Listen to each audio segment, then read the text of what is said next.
Tennessee State Library and Archives into the second of our four TN 225 lectures. I'm Chuck Sherrill. I'm the State Librarian and Archivist, and we are glad you are here today. In addition to our talk by Dr. Johnson, we also have prepared some material from the Library and Archives collection relating to this subject, and we want to encourage you after the talk to come up and look at the materials here, as well as a display up in our second floor lobby. And we still have a lot of people interested in our brand new Library and Archives building, of which we're very proud. If you would like to see behind the scenes in this building, after the tour today, after the lecture today, I'll be leading a tour of the building, and you're welcome to walk through. If you're interested, just join me afterward. Now I'd like to ask Myers Brown, our Director of Archival Collections, to come up and tell you a little bit about the displays and also to introduce our special speaker.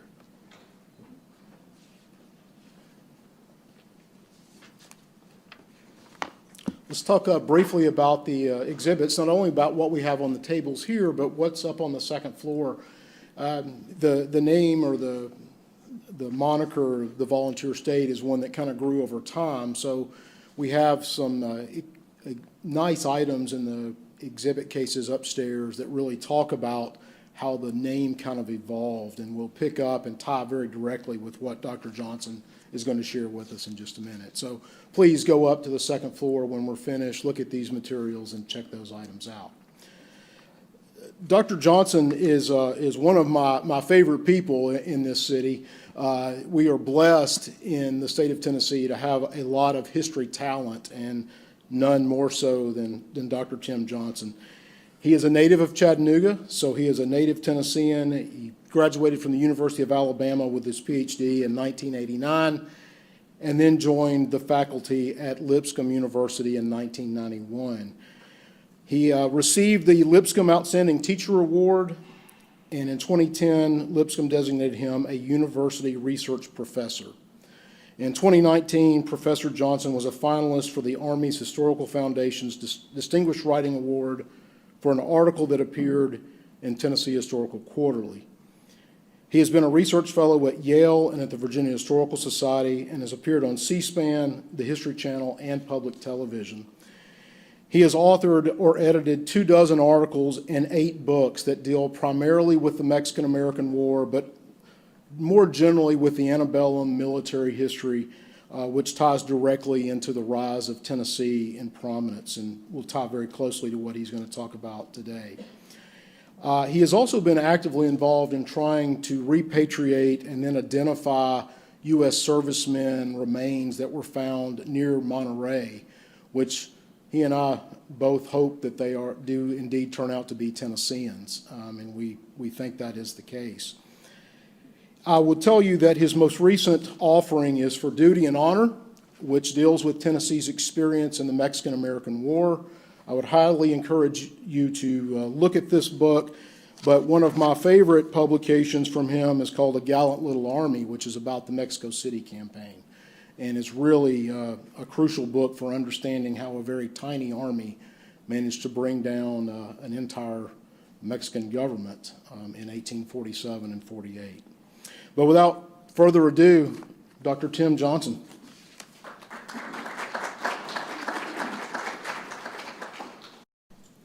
Thank you, Myers.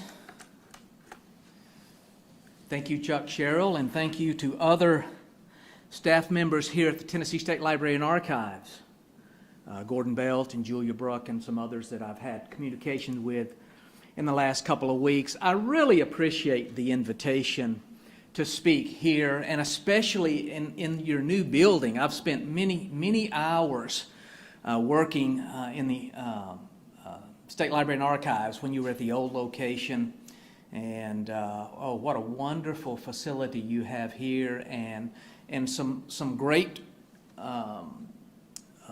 artifacts that are on display. I encourage you to come up and look at them afterward. I suspect most of you in the room have been here before. I suspect many of you have. Maybe some of you have even done research here. But if you're watching on live streaming, if you're from some distant location, let me encourage you, even if you're not in Nashville, come to Nashville. And when you come, you must come to the Tennessee State Library and Archives. Right across the mall is the new State Museum, wonderful facilities. And I'm just honored to be here. I'm thankful for this opportunity to speak in this really important series commemorating the 225th anniversary of Tennessee statehood. And what an appropriate topic, too. Why Tennessee is known as the volunteer state. You know, every Saturday in the fall, when the Tennessee Volunteers run through the T and they take the field, we're reminded of the state's nickname. However, if you were to ask most Tennesseans, where does the state's nickname come from? Why is Tennessee called the volunteer state? I suspect most Tennesseans probably would not know exactly how to answer that. Some would. I suspect some might even think that the nickname comes from the university's football team.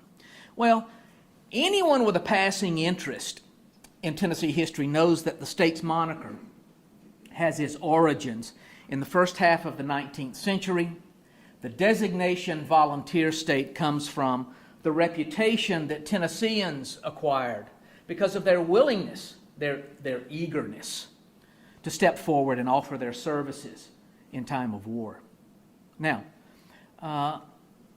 opinions differ over whether that nickname was a result of Tennesseans who volunteered during the War of 1812, or was it the Tennesseans who fought in the Mexican-American War 30 years later? Well, I believe that it was neither of those conflicts in isolation that resulted in the state's nickname, but rather it was a process that unfolded over time in the early decades of statehood. And Myers, you nailed it. I mean, it was sort of an evolution of that nickname becoming so firmly entrenched that everyone just came to know the state as the volunteer state. And it really involves both of those early military conflicts. So now, before I go any further, let me just say that while I have written about the Tennessee volunteers who fought in Mexico, others have written about Tennesseans and their propensity for volunteering, and I've relied on other works in trying to sort of pull together my thoughts for today's presentation. For example, Tom Cannon's excellent book, Tennesseans at War, 1812 to 1815. Tom Cannon, who worked here at the State Library and Archives for a number of years. It's an excellent work. And others have worked in this area too. Walter Durham, Stanley Horn, Robert White, and a handful of others. So what do I mean when I say the volunteer state was a process? Acquiring that nickname was a process, not an event. The willingness of Tennesseans to step forward in both of these wars that I've mentioned was a result, I think, of a variety of circumstances and motivations that came together and set the stage for an eagerness among Tennesseans to join the fray. Whatever that fray is, we want to be a part of it, right? So, I want to identify a few factors that I think lay at the root of this eagerness to serve. Because I think that by identifying why Tennesseans volunteered, that really helps us to get at the question why Tennessee is known as the volunteer state. I'll suggest three factors that I think motivated Tennesseans to act. I want to say a little bit about the frontier and the impact that the frontier had early in the state's history. Then I want to talk about something that I call generational obligation and the role that played. And then we also need to talk a little bit about the role that honor played in early American culture. And I don't mean to suggest that all of these characteristics were just unique to Tennesseans. That's not the case. Other states had similar experiences, Every state in this early formative time period, they all had their own frontier experience. But what I think is so unique is that all of these factors sort of come together in Tennessee and contributed to a martial spirit that is more evident here than perhaps other states. So first, let's look at the frontier. The frontier, which created an atmosphere that was predisposed to military service. When Tennessee became a state in 1796, it was still backcountry. Tennessee was the frontier in the late 18th century, and frontiers are dangerous places. It was the often repeated story of white settlers in search of land, pushing further west, dispossessing native tribes of their lands, and thus creating a tense environment where attack and counterattack were constant threats. On the frontier, fighting and bloodshed were inseparable. Add to that foreign influence from England, France, Spain, European countries that were, on occasion, trying to establish alliances with various native tribes as a way to sort of check American expansion. And all of that together means that you have a constant state of agitation on the frontier. And two, if you're a settler on the frontier, there is this sense of isolation. I mean, you're separated from population centers. You're in a very vulnerable situation when you're on the frontier. And settlers knew that they had to be constantly vigilant and ever ready to spring to the defense of their home or the home of their neighbors. When there's trouble on the frontier, you really know that you're on your own. And settlers took up arms to defend themselves because very often they understood that no one else was going to do it. So, even in the colonial period, but then after statehood as well, the frontier created an attitude of self-reliance among Tennesseans. Tom Cannon put it this way: it was this push for land and the frontier that he said charged the atmosphere with activity and drive. Indeed, it did, and I would add to that, it charged the atmosphere with sporadic violence as well. When the War of 1812 began, Tennessee was barely a decade and a half old. It was still in the process of becoming. The state's identity was still being crafted and molded by its experiences. And when Tennesseans stepped forward to fight during the War of 1812, it actually was not against the British that they're fighting. They're fighting against native tribes. They're fighting against the Creek Indians. The Creek War was kind of a subset of the War of 1812. And so for Tennesseans, the War of 1812 was actually the Creek War. And in 1812, 1813, there had been some recent attacks by Creek Indians on white settlers. There was an attack along the Duck River south of Nashville, but most prominently there were attacks down in Alabama. Alabama was not yet a state. In 1813, it was still 6 years away from statehood, but in that southern territory, there had been some attacks on settlers, particularly in an incident down close to Mobile known as the Fort Mims Massacre. And so that is what led to Tennesseans being called out to form a volunteer army to fight in the War of 1812, but really against the Creek Indians. And so they were ready to spring forward and fight because they really believed in 1813, 1814, Tennesseans believed that this is the war and this is the fight that could finally defeat the Indian tribes on their borderlands and rid them of this constant threat of attack. And so it was this dangerous atmosphere that had acculturated Tennesseans to a willingness, sometimes even an eagerness to join the militia, to turn out, to volunteer, to take up arms.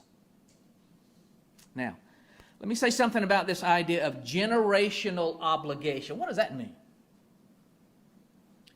Many Tennesseans had come to the state because of land grants that they received for their Revolutionary War service. And now here we are 30 years later, we're fighting the British again, and it was the sons, often it was the sons of Revolutionary War veterans who stepped forward, answered the call in what some historians have called the Second War for American Independence. They came forward to prove that they would rise to the call, just as their fathers had done 30 years earlier. It was their generation's turn, and that's what compelled Tennesseans, many Tennesseans, in 1813, 1814, to volunteer and to serve in Andrew Jackson's army. Now, hold that thought about generational obligation. We're going to come back around to this idea a little bit later when we get to the 1840s, because that will be the next generation, their war, and the same kind of legacy will apply there. So we're going to come back to that idea. But I want to say a little bit more about Tennesseans in the War of 1812, especially the Battle of New Orleans. But by the way, while we're talking about the Revolutionary War, it's also worth noting that in 1812, 1813, the memory of the Over-the-Mountain Boys and what they had done in 1780 against an enemy, mostly loyalist, but some British, a loyalist force.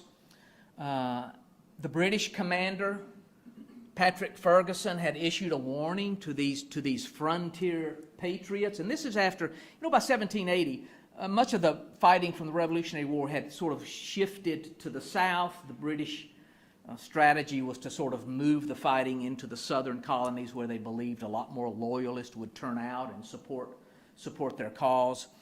And so here's Patrick Ferguson, this British commander, and he issues a warning to these backcountry patriots, telling them, put down your weapons or you're all going to hang.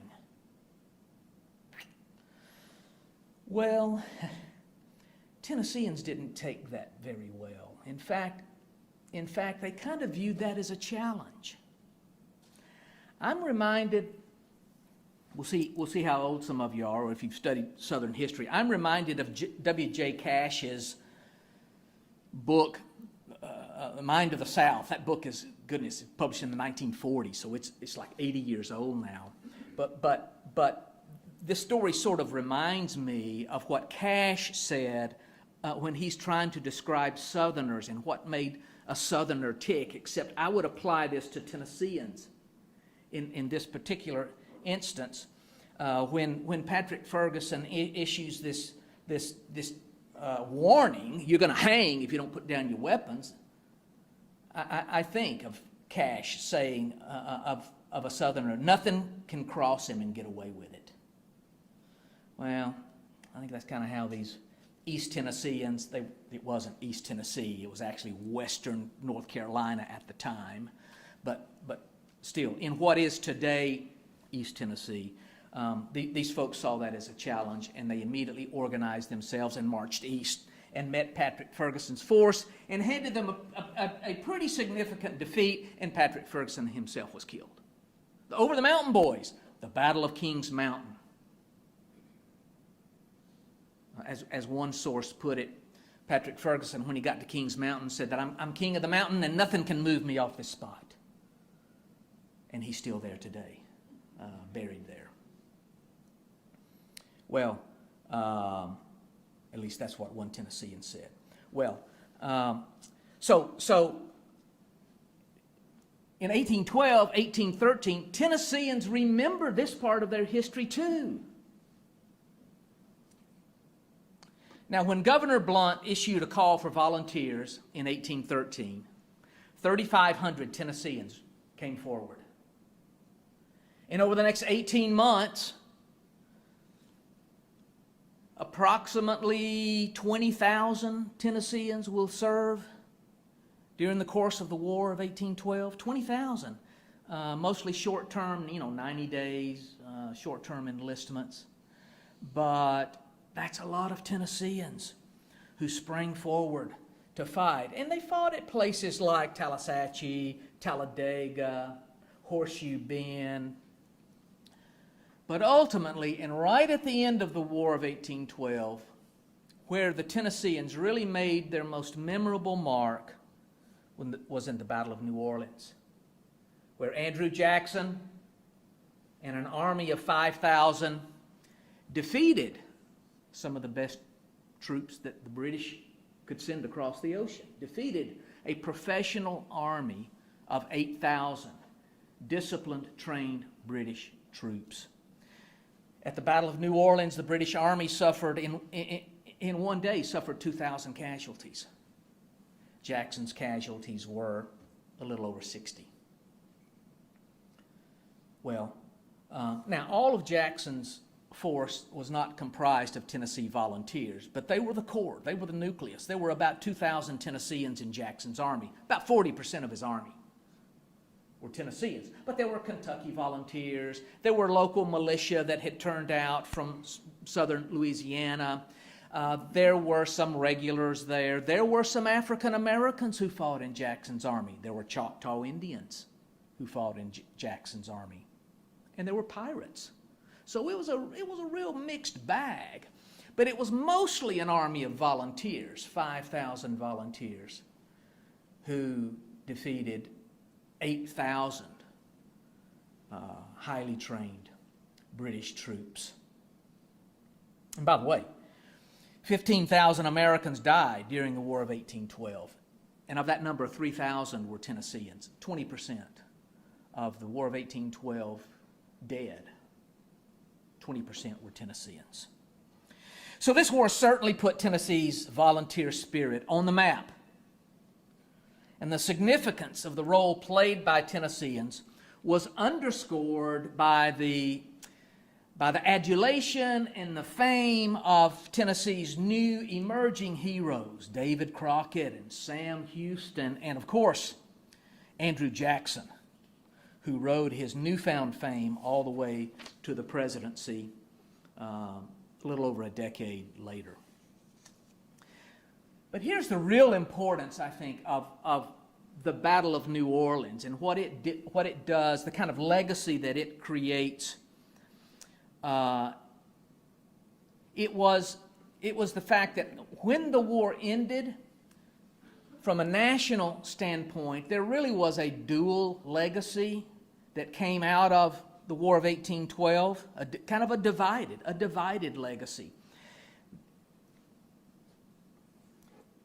In the first year of the war, the American army, which was woefully unprepared to fight, the American army suffered some really embarrassing, significant defeats up around the Great Lakes early in the first 6 months after the war started in the summer of 1812.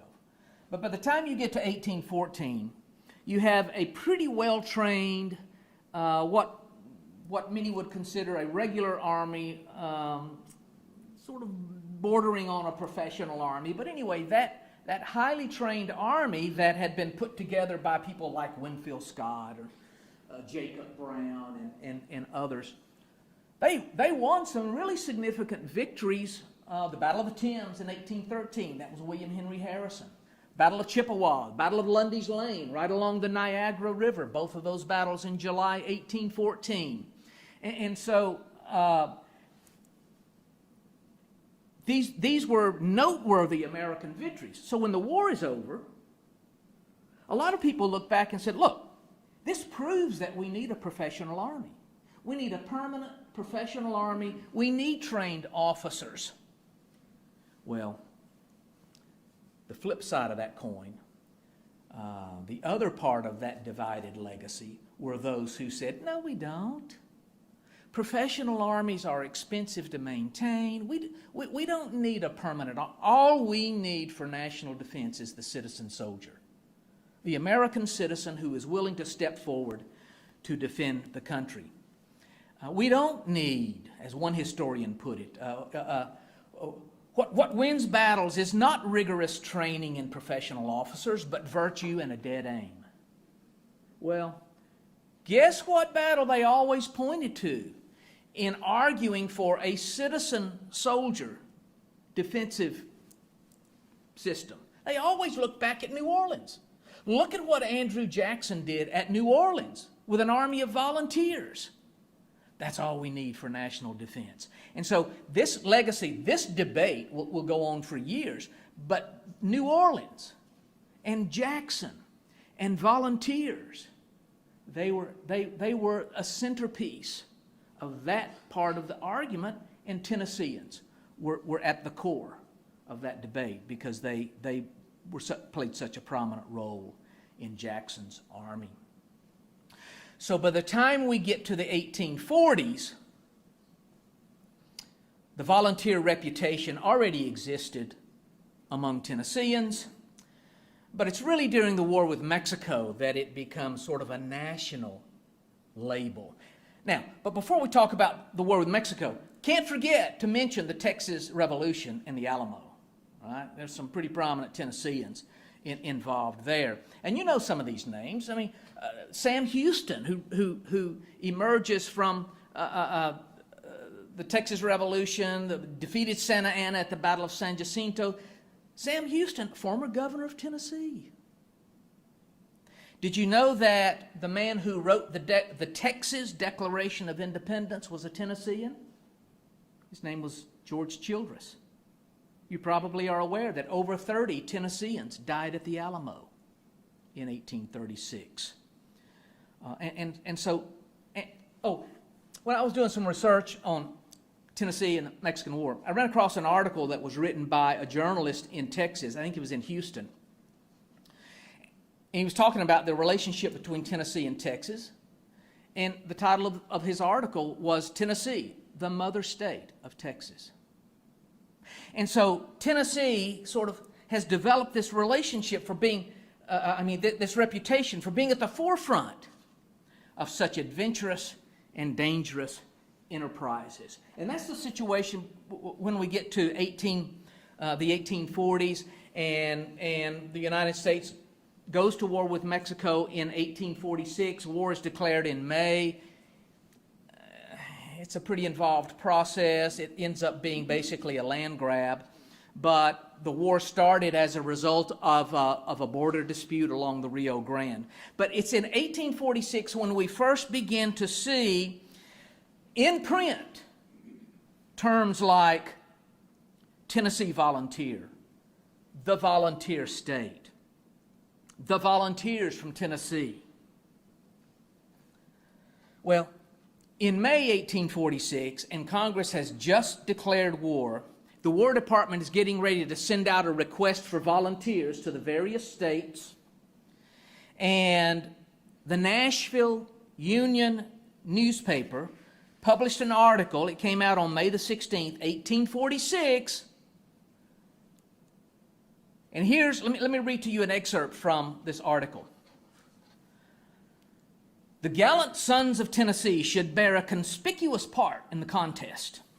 Our fathers have bequeathed to us their own immortal honor, won on many a battlefield. We cannot expect to eclipse the luster of their glorious deeds, but we are bound to emulate their example and to cherish the rich inheritance of military renown handed down to us. They achieved for Tennessee the proud title of the volunteer state. There it is, in quotes, in print. The volunteer state. We're bound to maintain the distinction that they won for us. That was in May 1846. Well, it was just a matter of days, a couple of weeks, before the War Department officially sends the call out to the different states, and we want you to organize so many regiments, Tennessee, we need 3,000 volunteers, Tennessee. 30,000 Tennesseans came forward. 30,000 couldn't serve. There was no place for 30,000 volunteers. And so some communities resorted to a lottery to try to determine who would have the privilege, that's the way they termed it, who will have the privilege to serve in this war. And some disappointed volunteers who were not chosen offered as much as $250 trying to purchase a place in the ranks so that they could go to Mexico and fight as well. There was such an outpouring of volunteers in Tennessee that the state became legendary, its reputation became national. Now, during the course of the war, a total of about 5,500 Tennesseans would serve. Let me fast forward a year. We're a year into the war now, and there's a new call to raise some more volunteer regiments, and so a Nashville newspaper now publishes another article in 1847. Here's what it said. The proud name which Tennessee earned in the last war is being gloriously sustained in this, the swell tide of patriotism which sweeps over the state when the country calls upon her sons to come to the rescue. Tennesseans rescuing the country. And the volunteer state, all caps in this article, and the volunteer state, to the utter confusion of federal politicians, again shows herself ready to vindicate the country's rights. Another article in 1847 referred to, quote, the enviable and deserved reputation of the volunteer state. But it was also now a national reputation. Terms like this and accolades like this are beginning to appear in national publications. Here's what the Niles Weekly Register said. If every state had done its duty as Tennessee has done hers, not a hostile foot would have ever touched our sacred soil. The National Union. This is a newspaper out of Washington, D.C. In 1847, the National Union published an article about Tennessee, and the title of the article was The Volunteer State. Adolphus Hyman, a well-known architect from Nashville, born in Prussia, ends up in Nashville in the 1830s. He's a volunteer in Mexico, fought prominently. In fact, I think one of his the maps that he drew of Monterrey, Mexico, I think you have up here on the table. After the war with Mexico, Hyman, and by the way, he designed the Belmont Mansion, other prominent buildings here in Nashville. Hyman wrote in the 1850s, Tennessee deserves the name of the volunteer state. So the nickname is now firmly entrenched and it's nationally known. It had been a process that had kind of unfolded over a period of some years. But let me talk about a few factors now that I think motivated Tennesseans in the 1840s to fight. Some of them are the same as earlier. For example, generational obligation. We're going to talk about that again. Mexican War volunteers, many of them could say, and many of them did say, and I saw them referring to it in their letters, my father fought with Andrew Jackson. It's my turn to fight. It's my turn. It's my generation's turn to show that we can uphold that legacy. Here's what one Mexican War volunteer from Jackson, Tennessee wrote. His name was John McClanahan.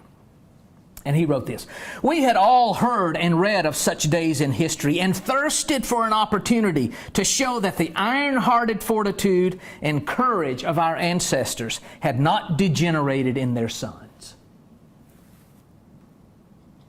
Cave Johnson, a Tennessee politician and a veteran of the Creek War, wrote this: I fear not that our Tennesseans will nobly sustain the character won for us by Jackson and his men during the last war. Generational obligation. Well, 19th century America was an honor-driven culture. As historian Joanne Freeman suggests, honor replaced aristocracy in America as a way of proving your worth to society. And there's no better way to earn honor and accolades by demonstrating valor on the battlefield. And so there's the idea of national honor, which motivated some to volunteer. But look, there's also something as simple as family honor, upholding the family name. Nobody wants to embarrass their family. It reminds me of Tom Duffy, who was a volunteer from Sumner County, from Gallatin area. Tom Duffy volunteered to go to Mexico and fight. Young man. His father's parting advice to him as he's leaving home was this: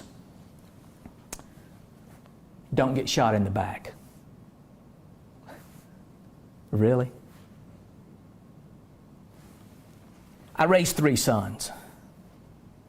Unfortunately, none of them ever had to go off to war, but if they had, I try to imagine what would my parting advice be for one of my sons. Don't do anything stupid. You know, when the shooting starts, take cover, be safe. That's what I would say. Here's a father who says to his son, basically, when you come face to face with the enemy, don't get shot in the back. Don't embarrass me, boy. Honor. Family honor. And there's also community expectations, because these units were raised locally in local communities and in counties. And for example, Company A maybe is raised in Nashville, Davidson County. Company B from Sumner County. Company C from Murray County, the Columbia area. And 10 companies would then come together to form a regiment, the 1st Tennessee Volunteer Regiment that fought in Mexico. Companies raised all over Middle Tennessee. But here's the thing. When the 1st Tennessee went off to Mexico to fight, you better believe that when there was a battle, and when the news of the battle is coming back home and accounts of the battle are being published in newspapers, you better believe that the folks in Gallatin want to know, how did the Gallatin boys do? How did Company B do? We want to find out about our boys. You can't let the hometown people down. That's a motivation to serve as well. And one more thing, the idea of duty, and that's just basically patriotism. Duty to country. We're all familiar with the phrase, he died in the line of duty. We've all heard that, right? Several times in reading letters written by Tennesseans who had gone off to Mexico, several times, and they're talking about a comrade, a friend who had died, and they would use this line: he died in the line of his duty. We've taken the personal pronoun his out.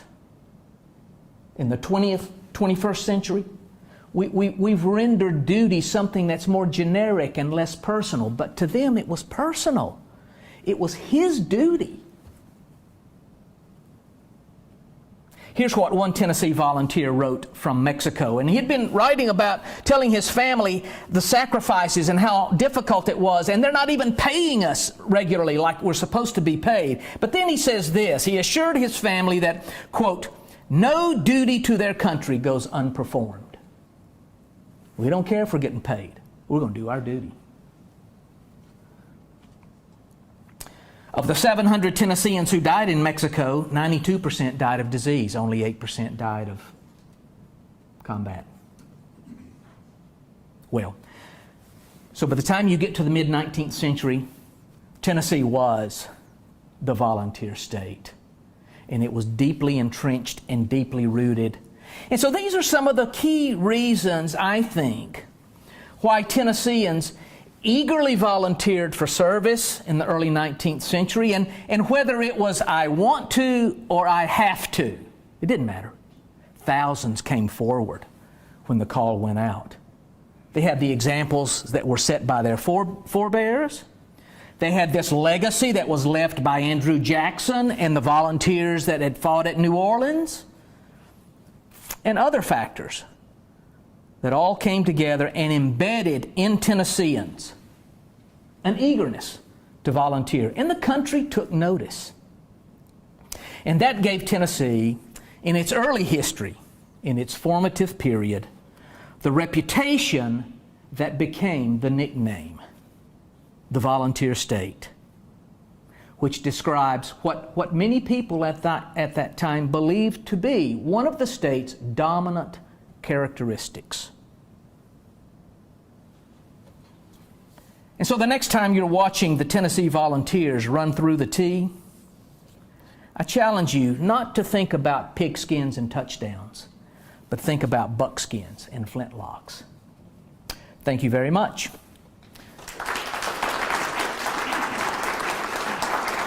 I think we have just a few minutes if anyone has a comment or if anyone has questions.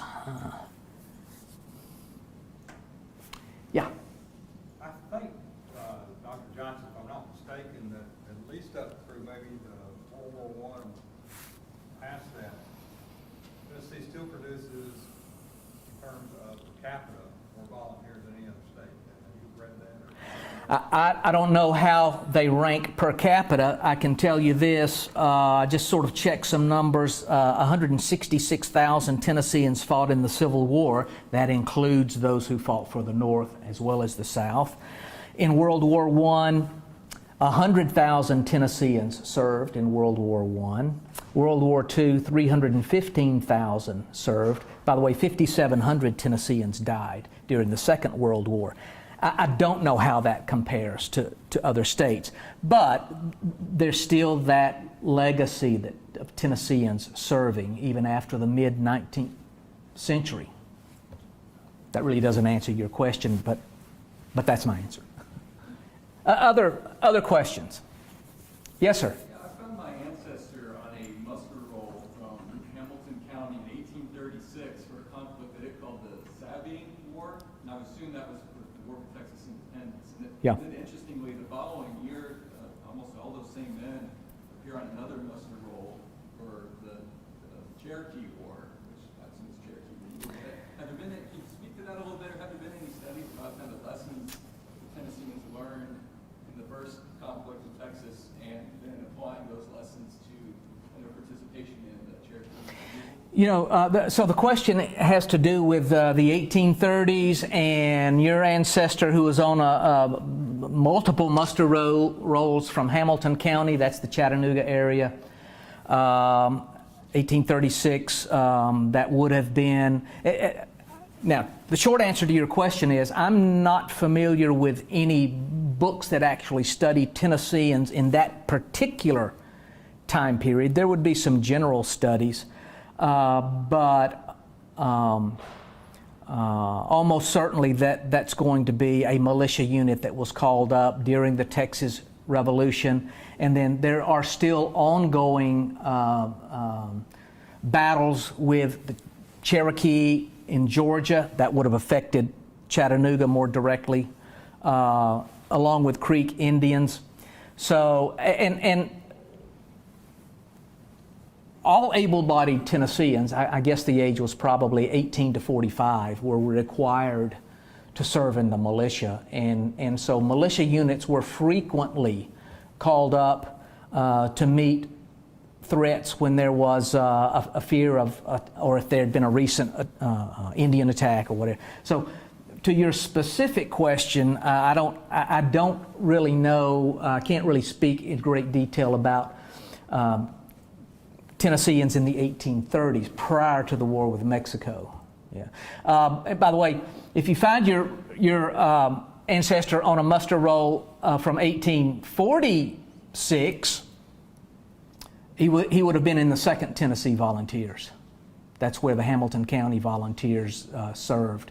And he would have, his regiment played a prominent role at the Battle of Cerro Gordo in April 1847 in Mexico. Okay. Other questions? We have time for maybe one or two more. If anyone has a comment or a question. I'm always curious. I have a strange interest in Gideon Pillow. But you mentioned 30,000 men rushed to volunteer and 5,500 Tennesseans went. I know he was friends with Polk, but how did he get to his position in Mexico that he did?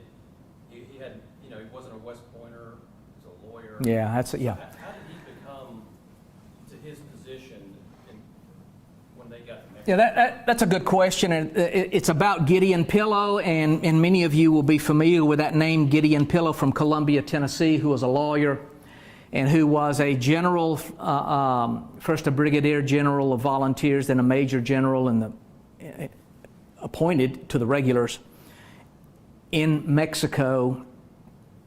If you're familiar with Pillow, you may be more familiar with him from his Civil War experience at Fort Donelson.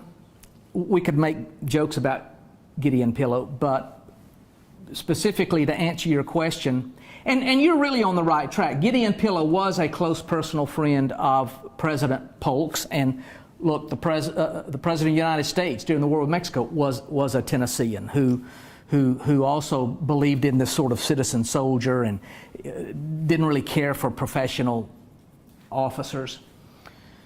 But by the way, Pillow and Polk were never law partners. Most biographies or most accounts call them law partners. They were not, but they were friends and both lawyers. Pillow just, he asked his friend, President Polk, for an appointment as a general of volunteers. And Polk acquiesced, appointed him a brigadier general. Off Pillow goes to Mexico. Pillow actually was wounded at the Battle of Cerro Gordo in April 47. He comes back home to convalesce. Then he was promoted to major general and sent back to Mexico as a general over regular troops, and that's a pretty lofty appointment. But here's what's going on kind of behind the scenes.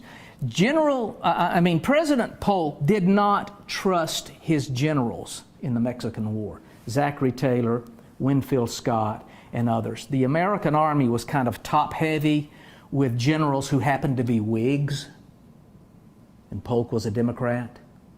And so Pillow, a fellow Democrat, Pillow was Polk's eyes and ears in the Army. Pillow reported directly to the president, kind of circumvented the chain of command to report to the president and keep Polk apprised of what these generals were up to down in Mexico. And so he got special favor in that way. And that's why he ended up there. And he's wounded twice during the war. Well, I need to turn it back over to Chuck Sherrill to close us out. But thank you very much. It's very, very much an honor to be here today. Thank you.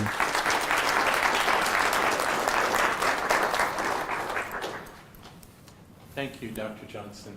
I think we all learned something today, and appreciate your sharing your wisdom and knowledge with us. Just a reminder that we do have some things for you to look at here in the front, as well as on the second floor lobby. And if you would like to take a tour of the building, we'll be getting together at the main desk in the lobby to start that tour in just a few minutes. I also want to mention that our next lecture in this series will be on February 11th, and we hope that you'll be able to join us again for that. We're going to, the topic of the next lecture will be Tennessee's land and people, talking about the way that the geography of Tennessee affected the settlement of Tennessee and eventually also affected the culture of the people of the state. So I think you'll find that very interesting, and we hope you'll be here then. Thank you again for being here today. Thank you, Dr. Johnson, and have a good day. Thanks.